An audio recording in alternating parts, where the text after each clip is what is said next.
Magandang araw sa inyo, idol. Si George Kiano po ito, the car loan expert. Meron akong gustong i-share sa video ito.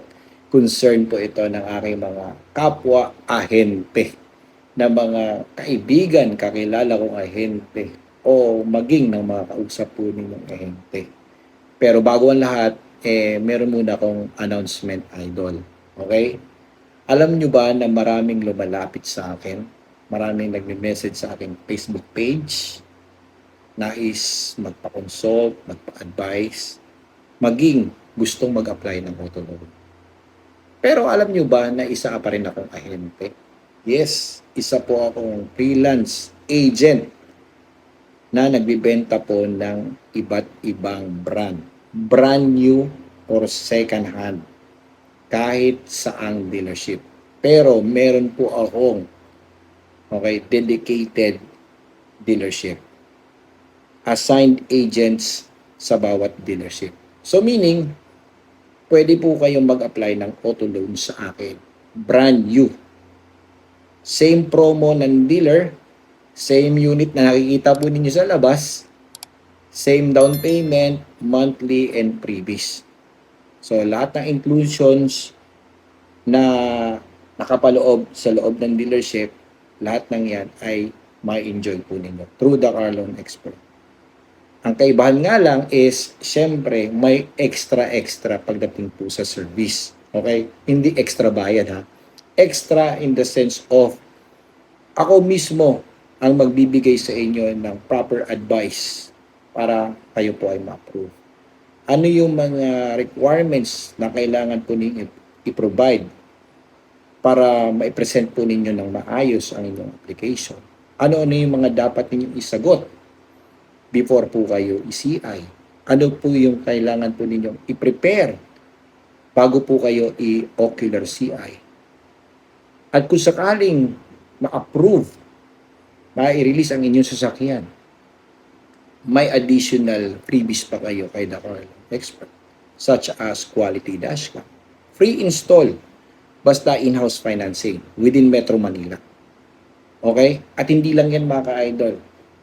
Dahil once na nailabas mo na ang iyong sasakyan, the following months, years, nandyan pa rin si the car loan expert na tutulong sa inyo pagdating po sa after sales service. Gaya ng warranty, PMS, nandyan din po yung insurance claims, repurchase, yan. Nandyan pa rin ako. Unlike po sa mga kausap nyo ninyong ahente, maaring by next month, baka nag-resign na. Maaring lumipat na sa ibang car brands or car dealer. See?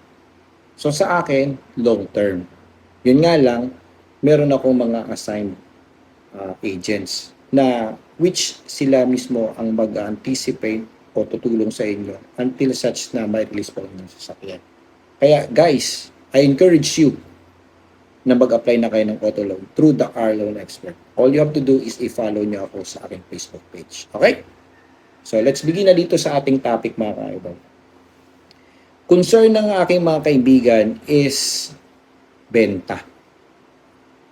Mahina ang benta. Mahirap bumenta. Halos hindi na bumibili ang mga customers. Yun ang problema.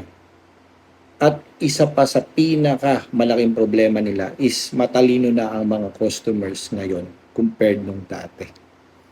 Nung dati, kapag interesado ang customer, once na sinabi mo mag-place ka ng reservation ngayon, on the spot makapagbigay sila. Nung dati, once na malaman nila na sila ay approve, pupunta na sila sa dealership para mag-place ng reservation or down payment. Right now, hindi na ganun ang lingwahe. Matalino na masyado ang mga customers. Marunong na silang pumili. Marunong na silang tumingin kung ano ang magandang promo. Alam na nila kung ano ang gagawin nila kung sakaling ma-approve sila. Pwede na silang makapamili kung anong brand, kung saang dealership, kung ano ang pinakamagandang may offer sa kanila ng ahente. Kumbaga, kayang-kaya ng ikutan ng mga customer ang mga ahente ngayon. Yun ang kanilang problema. At ang sales noon versus ngayon ay malaki po ang difference. Mas mabagal po ngayon. Lalo na pa December, kami as a salesman, kailangan po namin doble kayod, doble trabaho. Kailangan maklose namin ang benta as much as possible. Bakit? Dahil pagdating po ng December, itong mga applications ng mga customer ay definitely baka hindi na ma-entertain ng mga taga-bangko. Dahil some of the bank officers ay naka-mandatory leave na. Yung iba po dyan ay may mga kanya-kanya ng itinerary.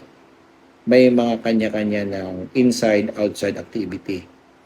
So, meaning, hindi na po kayo masyadong ma-anticipate. Doon sa mga customer na gustong kumuha ng sasakyan by December, I suggest na mag-apply na po kayo as early as now, October or November. Why? Dahil pag nag-apply po kayo by December, definitely baka ang tamaan po ninyo ay next year na, January or February. So, ngayon pa nga lang, medyo mabagal na ang process. Kaya how much more kung nasa December po kayo. Kung OFW po kayo at balak po ninyong bumili by December, kalimutan nyo na po yan. Next year na po kayo bumili. Dahil baka hindi po ninyo tamaan yan.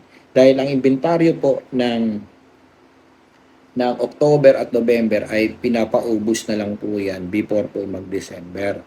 Or yung iba po by December, yung mga buffer. Or sometimes advance allocation. So, meaning, yung allocation for December, ina-advance na po sa katapusan po ng November. So, pinapaubos ka agad before po isarado ang year-end. No? Ganun mga ka-idol. So, if I were you, kung mag-a-apply po kayo ng auto loan, okay, maybe by as early as now or November, umpisahan nyo na mga ka-idol. Dahil pagdating mo ng kalagitnaan ng November, baka mahirapan ka na mag-approve. Okay? So, yun nga, according to my assessment, no, based in my observations also is may malaking pagkukulang po ang mga ahente in terms of siguro professionalism, no? Yun ang nakikita ko mga ka-idol. Dahil yung tinuturo po ng dealership at maging ng planta ay hindi po nila na-apply. Hindi po nila na-improve. Kulang po sila sa knowledge. Wala po silang kumbaga self-assessment. Yun ang nakikita ko kung bakit hindi na sila effective. Kumbaga, napag-iiwanan na po sila ng mga kliyente ngayon. Kumbaga, nag-evolve na ang sistema ng kliyente. Maybe, through the car loan expert, sila naiwan pa rin. Imagine ninyo, ang mga customers ay aware na may the car loan expert. Sila as an agent, hindi sila aware na may the car loan expert. Kaya pagdating po ng mga customer sa dealership, mas matalino pa ang mga customer kaysa mga ahente. Mas naiikutan pa nila ngayon ang mga ahente. Kaya gulat sila. Kamot ang ulo nila mga ka-idol. Di ba? Ako, sometimes nag-walk-in ako sa mga dealership. No, nag-iisip ako baka may makakilala sa aking ahente or baka may makasalubong akong kliyente na nakakilala sa akin.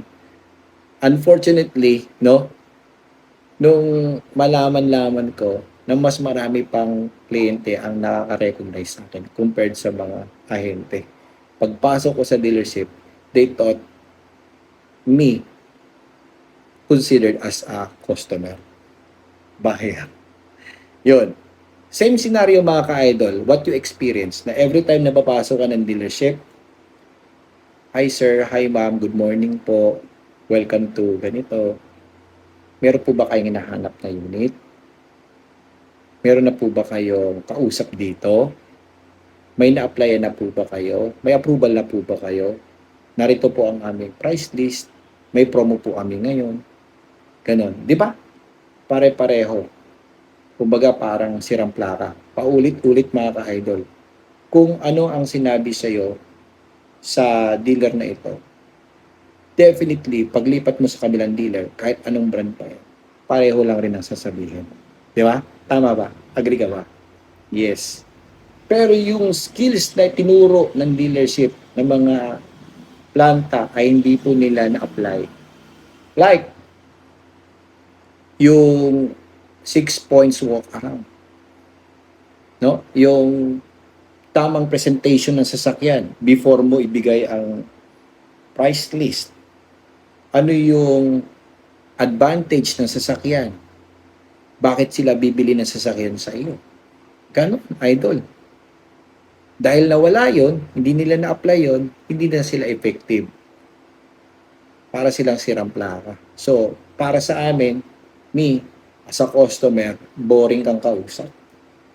Puro na lang kayo promo. Actually, ang hinahanap po talaga ng mga customers pagpasok ng dealership is gusto nilang malaman kung ano ba ang advantage kung sakaling bibili ako nito. Ano ba ang disadvantage na pwede kong madiskubre na sa tingin ko kung matatanggap ko ba o hindi. Dahil kung matatanggap ko at maganda naman ang offer at ma-approve naman ako, di kukunin ko sa'yo. Diba? Pero kung hindi ako satisfied sa iyong presentation, wala akong nakitang wow thing dito sa iyong sasakyan kung bakit ako bibili sa'yo at hindi maganda ang offer mo, eh bakit nga ako bibili sa'yo? Diba? So every time na papasok ka sa dealership at pag tinanong mo mga ahente, bakit ako bibili sa'yo? Lahat sila kumakamot ng ulo. Hindi nila alam kung ano ang sasagot nila sa'yo. Why? Because hindi nga sila nag-improve sa kanilang sarili. Hindi nila in-apply yung kanilang training. Hindi rin po sila nag-upgrade ng kanilang sales techniques. So it boils down na pare-pareho po sila. Para silang mga Android. No? Same scenario mga ka-idol. Common po sila. No? Hindi po sila kakaiba. So para sa akin, ang advice ko sa mga ahente, kailangan po ninyong mag-improve. Kailangan po ninyong magbasa-basa. Kailangan po ninyong bumili ng magazines, no? Like Top Gear, C Magazine. Kailangan po ninyong manood ng reviews. Kailangan po ninyong panoorin din si The Carlon Expert dahil who knows, yung mga hinahawakan po ninyong kliyente ay hard to handle pala or may problema, hindi po ninyo alam kung paano ikutan, eh kahit pa paano, pwede po kayo magpatulong kay The Carlon Expert. Diba? Kailangan po ninyo ng self-improvement. At hindi lang yon. Kailangan po ninyong i-improve ang inyong after-sales service. Na kung sakaling may bumili po sa inyo ng sasakyan at na-release na ninyo, eh kailangan nyo pa rin i-follow up ang kanilang ORCR, yung kanilang plaka, yung kanilang service maintenance, kumustahin mo kung ano ang performance ng sasakyan. Kumbaga, kailangan mong kaibiganin ang iyong kliyente. Hindi ako ahente, ikaw kliyente. Hindi ganun, idol. Ako bilang ahente dati, I treat my customers as a friend. Every time na may promo kami, ina-update ko sila. Tina-text ko sila, tinatawagan ko sila, ina-offeran ko sila ng iba't ibang klaseng service. Even yung pagbibenta po ng mga pagkain, binibenta ko sila mga kain. And mind you, bumibili din po sila. At friend ko rin po sila sa Facebook. So, yung trust nandun na kaagad mga ka-idol. Yung loyalty nandun na kaagad. Diba? Yun ang sinasabi ko sa inyo mga ka-idol. Kailangan yung improve ang inyong mga sarili. Yun ang reason ko bakit naging mas matalino na ang mga buyer ngayon. Bakit? Kasi boring na kayong kausap. Marunong na sila kaysa sa inyo. Marunong na silang mamili ng sasakyan. Marunong na silang mamili kung ano magandang promo. Marunong na silang kumilatis kung ikaw ay legit o hindi. Kung nabubudol ka o hindi. See? Okay? So, back to training. Absorb lahat ng training. Be productive. No? Kailangan mo i-improve ang inyong sarili. And you, as a customer, Kung sa tingin po ninyo na worth naman yung kausap ninyo, deserve niya naman ang benta, ibigay ninyo ang benta. Okay? Huwag ninyong pahirapan ang ahente. Dahil lalo na ngayon, ang hirap kumenta, idol. Unlike nung dati, madali mo lang ma-persuade ang customer. Ngayon, hindi. Hindi mo na malilinlang, matalino na. Lalo na yung mga followers ni The Carlon Expert. Wais na, idol. Okay? So, maraming salamat for watching kay The Carlon Expert. Okay? Until next time, mga ka-idol, marami pa tayong magandang pag-uusapan.